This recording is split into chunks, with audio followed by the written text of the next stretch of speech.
बिस्मिल्लाहिर्रहमानिर्रहीम। दरूद पाक हज़रत मोहम्मद मुस्तफ़ा सल्लल्लाहु अलैहि वसल्लम की ज़ात पर जो वजह तख्लीक़ कायनात हैं, जिनकी वजह से हमें शर्फ़ इंसानियत मिला। आज हम बात करने वाले हैं बहुत ही अहम मौजू के ऊपर, जिसका नाम है लाइफ स्किल्स। इन स्किल्स की बुनियाद के ऊपर कोई भी बंदा अपनी ज़िंदगी को बेहतर से बेहतर गुजार सकता है। देखिए, हम जिंदगी गुजारते हैं, हमारी जो जिंदगी गुजारने का अमल है वो स्कूल लाइफ से स्टार्ट होता है, जिसमें बच्चे स्कूल के अंदर तकरीबन 6 से 7 घंटे गुजारते हैं। स्कूल के बाद वो घर पे जाते हैं, दोस्तों के साथ मिलते हैं, फैमिली लाइफ होती है उनकी, सोशल लाइफ होती है उनकी। तो इस फैमिली लाइफ के अंदर या सोशल लाइफ के अंदर या स्कूल के अंदर बच्चे बहुत कुछ सीखते हैं। बच्चों को चाहिए कि 10 मुख्तलिफ किस्म की जो लाइफ स्किल्स हैं वो अपनी जिंदगी के अंदर अडॉप्ट करें, ताकि उनकी जिंदगी जो है बेहतर से बेहतर गुजर सके। इन 10 लाइफ स्किल्स के अंदर जो सबसे पहला स्किल है, जो पूरी लाइफ के अंदर, लाइफ के लॉन्ग प्रोसेस के अंदर बच्चों को सीखना चाहिए, वो है सोशल स्किल।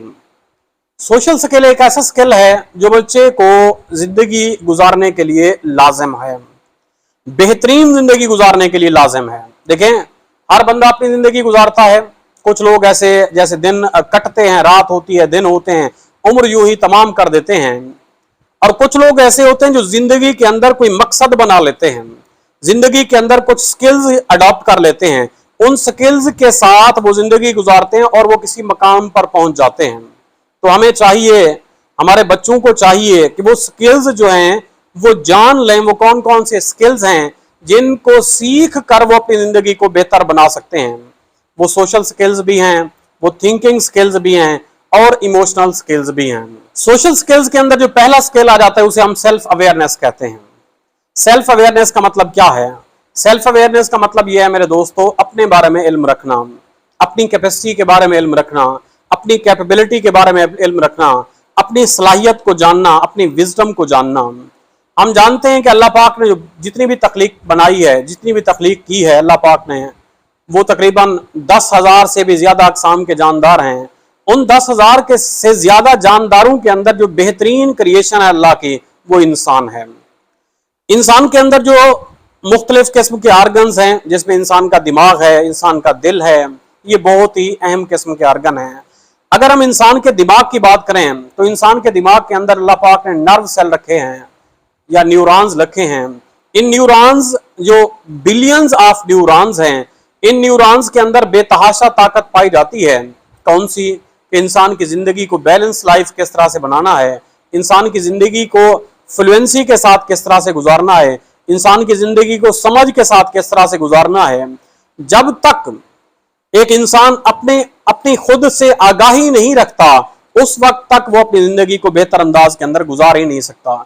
एक नर्व सेल के अंदर इतनी कैपेसिटी मौजूद है कि हजारों कंप्यूटर मिलकर उसकी मेमोरी का मुकाबला नहीं कर सकते। इसलिए सबसे अहम स्किल जो है वो यही है कि अपने बारे में अवेयरनेस रखना। हमारे नौजवान बच्चों को चाहिए, जो बच्चे एस्पायरेंट हैं, पब्लिक सर्विस कमीशन में जाना चाहते हैं, CSS में जाना चाहते हैं, या PMS के अंदर जाना चाहते हैं, या सेकंड लेफ्टिनेंट बनना चाहते हैं, उनको चाहिए कि अपनी हिडन एबिलिटीज को समझें, अपने स्किल्स को जानें, अपने अंदर जो कैपेसिटी अल्लाह पाक ने उनके अंदर रखी है, उस कैपेसिटी को जानें। जब तक वो कैपेसिटी को नहीं जानेंगे, वो समझ नहीं सकेंगे कि अल्लाह पाक ने कितने इनामात रखे इंसान के अंदर, और जब तक हम समझ नहीं सकेंगे, हम उनसे फायदा हासिल नहीं कर सकते। तो सेल्फ अवेयरनेस का जो स्किल है, हमें अपनी जात को समझने में मदद देता है, हमें बताता है कि हमारे अंदर कैपेसिटी कितनी है, हमें बताता है कि हमारे अंदर विजडम कितना है, हमें बताता है कि हमारे अंदर कौन कौन सी ऐसी सलाहियतें हैं जिनको बरोए कार लाकर हम जिंदगी के मैदान के अंदर बेहतर से बेहतर कारकर्दगी दिखा सकते हैं। दूसरा स्किल जो है उसे हम कहते हैं effective communication. Communication is a process by which we communicate with others. हम दूसरों के साथ क्या करते हैं? कम्युनिकेट करते हैं, दूसरों के साथ अपना माफी ज़मीर बयान करते हैं, दूसरों के साथ शेयरिंग करते हैं, अपनी बात को दूसरे तक कन्वे करते हैं। वो बंदा जो बेहतरीन कम्युनिकेशन को जानता है, वो अपना माफी और ज़मीर भी बेहतरीन अंदाज के अंदर बयान कर सकता है। एक वो बंदा जो शाइनेस रखता है, जो शर्म महसूस करता है, जो आर महसूस करता है, वो चुप रहता है, उसके अंदर कम्युनिकेशन स्किल की कमी होती है, वो कभी भी जिंदगी के अंदर बेहतरीन मकाम तक नहीं पहुंच सकता। लेकिन हमें चाहिए ये कि हमारे बच्चों को ये चाहिए कि वो कम्युनिकेशन स्किल के अंदर महारत पाएं और कम्युनिकेशन स्किल को बेहतर अंदाज के अंदर अडॉप्ट करें, इनकलकेट करें, ताकि उनका जो कम्युनिकेशन स्किल है वो भी बेहतर हो सके और वो जिंदगी के अंदर किसी मकाम तक पहुंच सकें। तीसरा जो स्किल है इमोशनल सोशल स्किल के अंदर, वो है एम्पैथी करना। एम्पैथी का मतलब क्या होता है? एम्पैथी, एक लफ्ज इस्तेमाल होता है सिंपैथी और एक लफ्ज इस्तेमाल होता है एम्पैथी, दोनों टर्में इस्तेमाल होती हैं। सिंपैथी का मतलब ये होता है किसी के साथ हमदर्दी करना।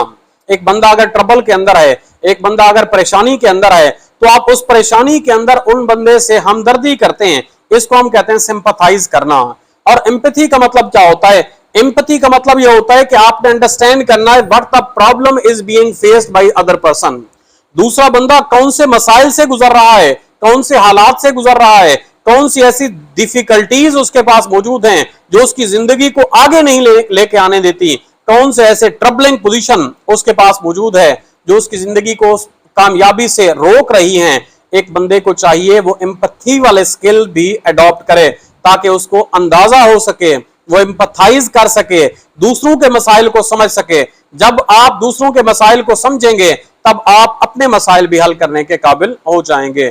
तो सोशल स्किल के अंदर जो तीसरा स्किल आ जाता है वो है एम्पैथाइज करना। चौथा जो स्किल आ जाता है उसे हम कहते हैं इंटरपर्सनल रिलेशनशिप। देखिए, हम जिंदगी गुजारते हैं, हमारा ताल्लुक जिंदगी गुजारते हुए मुख्तलिफ लोगों से होता है।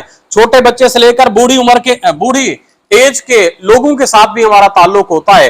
कौन से बंदे के साथ, कौन से कैलिबर वाले बंदे के साथ हमने कौन सी बात करनी है, इसे कहते हैं इंटरपर्सनल स्किल्स।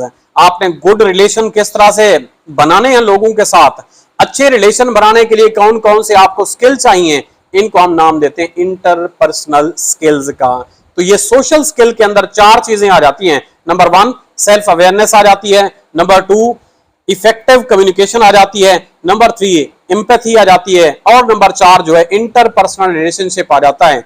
जब तक आप इफेक्टिव कम्युनिकेशन नहीं रखेंगे, आप वर्बल और नॉन वर्बल दोनों तरह की कम्युनिकेशन आपके पास नहीं होगी, उस वक्त तक आप सोशल स्किल नहीं हासिल कर सकते। और जब तक आप सोशल स्किल हासिल नहीं कर सकते, ना ही आपकी फैमिली लाइफ जो होगी स्टेबल होगी, ना ही आपकी प्रोफेशनल लाइफ जो होगी वो स्टेबल होगी। इसलिए लाजिम है कि हम सोशल स्किल को अचीव करें, सोशल स्किल को हासिल करें अगर हम जिंदगी के अंदर कामयाबी चाहते हैं। तो लाइफ स्किल के अंदर जो दूसरा पार्ट आ जाता है उसे हम थिंकिंग स्किल्स कहते हैं। याद रखिएगा, अल्लाह पाक ने इंसान को बेतहाशा ताकत दी है, दिमाग की, ब्रेन की बेतहाशा ताकत दी है। अल्लाह पाक ने ऐसी ऐसी पावर इंसान को दी है कि इंसान सोचे तो उसे पता चलेगा कि मेरे अंदर सलाहियत कौन सी है। थिंकिंग स्किल हमें बताती है कि आपके अंदर कौन कौन सी ऐसी सलाहियतें हैं और किस तरह आप इन सलाहियतों से काम लेकर जिंदगी को बेहतर अंदाज के अंदर, बेहतर इदराक के साथ आप गुजार सकते हैं। तो थिंकिंग स्किल के अंदर जो पहली चीज आ जाती है उसे हम क्रिटिकल थिंकिंग कहते हैं। क्रिटिकल थिंकिंग का मतलब क्या है? देखिए, हमारी जिंदगी के अंदर हमारा ताल्लुक या हमारा वास्ता मुख्तलिफ लोगों से होता है, मुख्तलिफ हालात से होता है। कौन सा बंदा क्या बात कर रहा है और कौन से हालात हमारे पास हमारे सामने आ रहे हैं जिनसे हम निपट रहे हैं, इन हालात को एनालाइज करना है, इन हालात पे क्रिटिकल आई व्यू रखना है, एक नजर ऐसी रखनी है कि इन हालात से हम सीख सकें। हर दिन से हम कोई ना कोई सबक सीखते हैं, हर वाकया हमें कुछ ना कुछ सिखाता है, हर बंदा हमें कुछ ना कुछ टीचिंग दे के जाता है। तो क्रिटिकल थिंकिंग जो है हमें इस काबिल बनाती है कि हम जिंदगी को बेहतर अंदाज के अंदर अपनी जिंदगी की जहत बना सकें, जिंदगी की डायरेक्शन बना सकें। जब तक हमारे अंदर क्रिटिकल स्किल नहीं होगी उस वक्त तक हम कामयाबी की तरफ नहीं जा सकते। थिंकिंग स्किल के अंदर जो दूसरी बात आ जाती है उसे हम नाम देते हैं क्रिएटिव थिंकिंग का। देखें, अप्रोच टुवर्ड्स प्रॉब्लम, मैं हमेशा क्रिएटिविटी की बात करता हूं। Creativity is approach towards problem.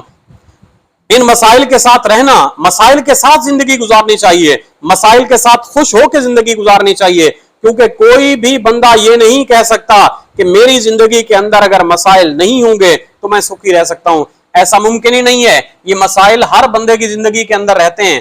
तो क्रिटिकल थिंकिंग के साथ आप इनोवेटिव आइडियाज लेके आ सकते हैं, आप क्रिएटिव अप्रोच लेके आ सकते हैं, आपके पास न्यू वेज होंगे, न्यू आइडियाज होंगे दुनिया को एक्सप्लोर करने के लिए।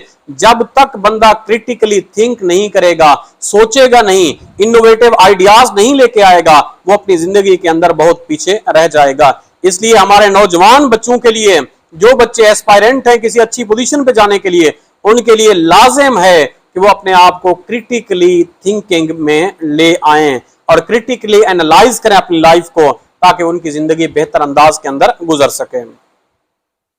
थिंकिंग स्किल के अंदर जो तीसरी बात आ जाती है वो है डिसीजन मेकिंग। देखें, डिसीजन जो होते हैं, इन टाइम डिसीजन हमारी जिंदगी की डायरेक्शन को चेंज करते हैं।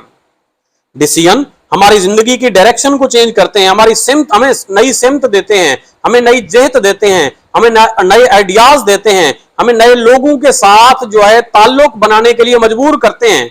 और वो डिसीजन जो राइट टाइम पर लिया जाए वही डिसीजन काबिले अमल होता है, और वही डिसीजन जो है प्रोडक्टिव होता है, वही डिसीजन जो है बेटरमेंट के लिए होता है, और वही डिसीजन जो है बेनिफिशियल होता है। इसलिए नौजवान बच्चे जो अपनी जिंदगी को सहल के अंदर गुजार रहे हैं, सहल पसंदी के अंदर गुजार रहे हैं, सोए रहते हैं, ऐसा दिन सारा दिन सोए रहते हैं, सारी रात सोए रहते हैं, उनकी जिंदगी के अंदर मसाइल ऐसे आएंगे जिनका उनको इदराक तक नहीं है। जब हालात डिफिकल्ट आते हैं ना मेरे दोस्तों, कोई बंदा आपके साथ नहीं ठहरता। इसलिए आज ही सोचिए कि मैंने जिंदगी के अंदर करना क्या है, डिसीजन मेकिंग को सीखिए। जब आप डिसीजन मेकिंग को सीखेंगे आपकी जिंदगी बेहतर से बेहतर हो जाएगी।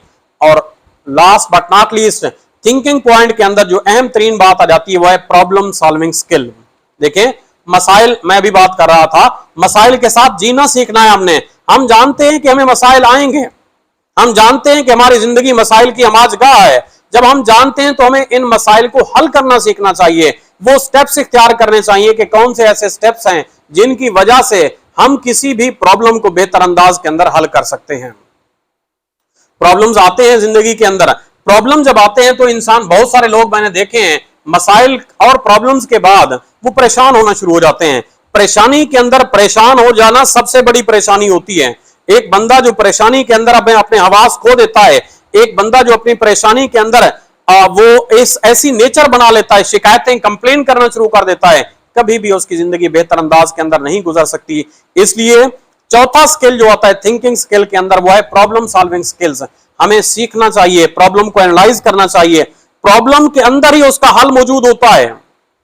किसी भी प्रॉब्लम, कोई भी ऐसा दुनिया के अंदर प्रॉब्लम नहीं है जिसका हल ना हो, क्योंकि अल्लाह पाक ने बीमारी बाद में नाजिल की, पहले उसकी शिफा के लिए दवाई, जड़ी बूटी दुनिया के अंदर भेजी।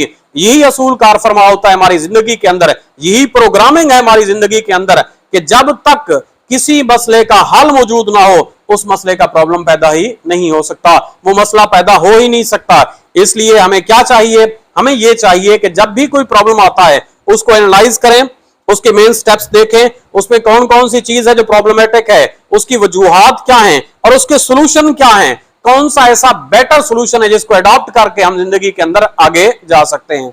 इसलिए प्रॉब्लम सॉल्विंग स्किल्स जो है वो हमारे बच्चों के लिए, नौजवान बच्चों के लिए जो इमोशनली जो है इतने ज्यादा जो है पावरफुल नहीं होते कि प्रॉब्लम को डील कर सकें, उनके लिए लाजिम है कि वो प्रॉब्लम सॉल्विंग स्किल्स को अडॉप्ट करें और सीखें। तीसरी जो इंपॉर्टेंट बात आ जाती है वो है इमोशनल स्किल। वो क्या है हमारे पास, इमोशनल स्किल। इमोशनल स्किल के अंदर दो चीजें आ जाती है, इसको कहते हैं, एक को कहते हैं स्ट्रेस मैनेजमेंट। देखिए जिंदगी के अंदर मसाइल तो होते हैं, इनएप्रोप्रिएट हालात आ सकते हैं, बुरे हालात आ सकते हैं, स्ट्रेस भी आ सकता है, दबाव भी आ सकता है, परेशानियां भी आ सकती हैं, समाजी मसाइल भी हो सकते हैं, सोशल मसाइल भी हो सकते हैं, फैमिली के मसाइल भी हो सकते हैं। इन तमाम स्ट्रेस के अंदर एक बंदे का जो रिएक्शन या रिस्पॉन्स का वे होता है वो बहुत इंपॉर्टेंट होता है। बहुत सारे लोग ऐसे होते हैं जो परेशानी के अंदर परेशान हो जाते हैं और दिमागी तौर पर वो बहुत सारे सेटबैक का शिकार हो जाते हैं। वो कभी हार्ट अटैक आ जाता है कभी उनको, और कभी जो है वो दिमागी तौर पर उनका ब्रेन हेमरेज हो जाता है, प्रॉब्लम्स का शिकार हो जाते हैं। इसलिए नौजवान बच्चों को चाहिए कि वो अपने अंदर स्ट्रेस मैनेजमेंट का एक क्राइटेरिया रखें, स्ट्रेस मैनेजमेंट का एक असूल अपने पास रखें, स्ट्रेस मैनेजमेंट की एक तालीम अपने पास रखें कि कौन से हालात आ रहे हैं और कैसे भी हालात आ रहे हैं, उन हालात में मैंने अपने स्ट्रेस को किस तरह से कंट्रोल करना है। तो स्ट्रेस मैनेजमेंट जो है वो नौवां स्किल है जो आपके की वीडियो के अंदर मौजूद है, जिसको नौजवान बच्चों को चाहिए कि इस नौवें स्किल को समझें और इसके मुताबिक जिंदगी गुजारें। Last but not least, emotional balance. देखिए मैं वही बात दोबारा रिपीट कर रहा हूं, हालात मुश्किल आते हैं, प्रॉब्लम्स भी आती हैं, क्योंकि जिंदगी प्रॉब्लम का दूसरा नाम है। जिंदगी है तो मसाइल मौजूद हैं, मसाइल उस वक्त एंड हो जाएंगे जब आप मर जाएंगे। तो इसलिए बेहतर यह है कि जिंदा रहते हुए मर जाएं, जिंदा रहते हुए अपने आप को इस काबिल बनाएं कि आप इमोशनली बैलेंस रख सकें, क्योंकि इनएप्रोप्रिएट हालात की वजह से आपके साथ प्रॉब्लम होना शुरू हो जाते हैं। कभी हेल्थ, अब जब टेंशन लेना शुरू हो जाते हैं बहुत सारे बच्चे, हालात मुश्किल हो जाते हैं। बाद औक़ात हाई डिग्री की होती है, मास्टर्स तालीम हासिल की होती है, ग्रेजुएशन कर चुके होते हैं, लेकिन जॉब का कोई वसीला नहीं होता। इसलिए खुदकुशी का रुझान बढ़ता है, ब्रेन हेमरेज का रुझान बढ़ता है, हार्ट अटैक का रुझान बढ़ता है, जिसकी वजह से लोगों के अंदर प्रॉब्लम्स बढ़ रहे हैं, फैमिली लाइफ के अंदर प्रॉब्लम्स बढ़ रहे हैं। इसलिए हमारे नौजवान नस्ल को चाहिए कि वो स्ट्रेस मैनेजमेंट को भी सीखे और इमोशनली अपने आप को बैलेंस करें। बेहतर जिंदगी होगी तभी जाके बेहतर मुआशरा बनेगा, बेहतर इंसान बनेंगे, बेहतर जिंदगी बनेगी और दुनिया भी पीसफुल रहेगी। यही आज की वीडियो बनाने का मकसद था। मैं दोबारा इन तमाम स्किल्स को रिवाइज करा देता हूं, आपको 1 बाय 1 काउंट करा देता हूं जिनको आपने सीखना है। Number 1 self awareness, number 2 effective communication, number 3 empathy, number 4 interpersonal skills, number 5 creative approach, creative thinking, number 6 critical thinking, number 6, number 7 decision making ability, number 8 problem solving skill, number 9 stress management और number 10 last but not least emotional balance. याद रखिएगा मेरे दोस्तों, मसाइल के साथ हमने जिंदगी गुजारनी है, इस तरह से जिंदगी गुजारनी है कि मसाइल हमें इसलिए आते हैं कि हम उनके हल करने का तरीकाकार सीखें। मसाइल इसलिए नहीं आते कि हम उनसे एस्केप सीखें, हम उनसे भागने का तरीका सीखें, उनसे बचाव का तरीका सीखना है हमने और उनको हल करना सीखना है। जब हम उनसे बचाव करेंगे, एहतियात करेंगे या उनको हल करना शुरू कर देंगे, ये मसाइल हमारी जिंदगी से खत्म हो जाएंगे। डर जो है एक ऐसी सिफत है जो बहुत सारे नौजवान बच्चों को नाकाम करने पर जो है तुली हुई रहती है। डर क्या है, मैं हमेशा एक बात करता हूं, फेयर जो है फॉल्स इमोशंस होते हैं जो अपेयर होते हैं रियल फॉर्म के अंदर। हमारे बच्चों के अंदर हौसला नहीं होता, हमारे बच्चे इमोशनली बैलेंस नहीं रख सकते, हमारे बच्चे स्ट्रेस के अंदर मौजूद रहते हैं। वो कहते हैं मैं इस पोजीशन पे नहीं पहुंच सकता। देखें, सेक्शन ऑफिसर जो बने हुए हैं, जो असिस्टेंट कमिश्नर बने हुए हैं, जो डिप्टी कमिश्नर बने हुए हैं या जो कमिश्नर बने हुए हैं, जो अच्छी अच्छी पोस्टों के पर मौजूद हैं आर्मी के अंदर या फोर्सेस के अंदर, जितनी भी फोर्सेस हैं वो भी हमारी तरह हैं, उनका दिमाग भी हमारी तरह है, उनके दिमाग के अंदर जो कैपेसिटी है वो भी हमारी तरह है। एक मर्द और औरत के दिमाग के अंदर थोड़ा सा डिफरेंस होता है वेट का, अदरवाइज मेल और फीमेल के ब्रेन की कैपेसिटी जो होती है, सलाहियत जो होती है वो बराबर होती है। असल मसला पता है कहां आता है? नाकाम और कामयाब लोगों के अंदर।